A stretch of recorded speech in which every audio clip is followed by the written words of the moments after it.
तक्रार आहे महाराज. महाराज म्हणतात लुगड्यासाठी भांडायचं नको, चिंता करू. तुला माहिती का आपला पांडुरंग कोण आहे? माऊली आमुची पांडुरंग. अरे तो सामान्य नाही, त्याला जगजेठी म्हणतात. जगजेठी देवाचं नावाविधान आहे. जगजेठी. आता जगजेठी या अक्षराची खोड करत असताना जग म्हणजे विश्व, जेठी म्हणजे मोठा. जो मोठा आहे जगात त्याला जेठी म्हणतात. आता उदाहरणादाखल सांगायचं जर झालं, महिलांना एक प्रश्न विचारतो. एखाद्या घरामध्ये 3 जावा आहेत, तर हिंदीमध्ये थोरल्या जावला काय म्हणतात? हा पुरुषांचा प्रश्न नाही, कृपया उत्तर देण्याचा प्रयत्न करू नका. हा प्रश्न महिलांचा आहे. एका घरात 3 जावा आहेत, थोरल्या जावला हिंदीमध्ये काय म्हणतात?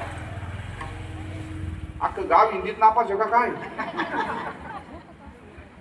हा हा मग लवकर देत चला ना, माझा गैरसमज होतो इकडे. काय म्हणायचं? जेठानी.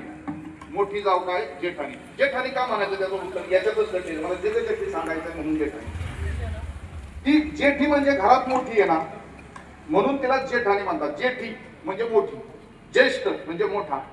जर ती घरात मोठी आहे म्हणून तिला जेठानी म्हणतात. हा जगात मोठा आहे म्हणून याला जगजेठी म्हणतात. हे त्याचं उत्तर. आता ऐका, आता आता अवांतर प्रश्न.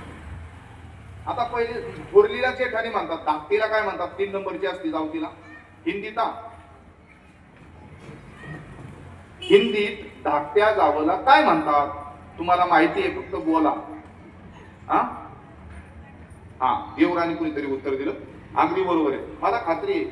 हा प्रश्न मी महाराष्ट्रात सगळीकडे विचारतो. मी 2 उत्तर बरोबर येतात, एक जेठानी आणि देवरानी. आता एकच प्रश्न राहिला मधला, मधव्या जावेला काय म्हणतात? चॅलेंज, तुम्हाला 1 रुपया बक्षीस. सांगून दाखवा.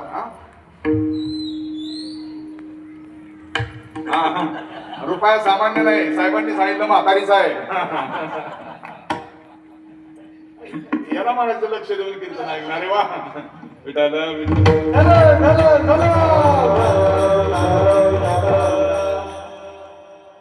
मधव्या जावेला काय म्हणतात? येत नसते तुम्हाला, चॅलेंज आहे आपलं. अविनाश महाराज बरं का, आता मी शिरोरला अभंग घेतला होता आणि मी सहज विचारत होतो, थोरलीला काय म्हणतात, धाकटीला काय म्हणतात. अगदी तुम्ही जसं उत्तर दिलं ना तसंच उत्तर दिलं. पण मधवीला काय म्हणतात याच्यात 5-7 मिनिटं निघून गेली. पण कुणालाही महिलांना सांगता आलं नाही. हजारो महिला होत्या, शिकलेल्या होत्या, सगळं होतं, कुणालाच सांगता आलं नाही. शेवटी आपल्यातलं एक जण उठलं, म्हणला महाराज मी सांगू का? ह्यांना याय ना, ह्याला कसं काय येत? म्हणलं सांग बरं. त्यांनी उत्तर दिलं, म्हणलं महाराज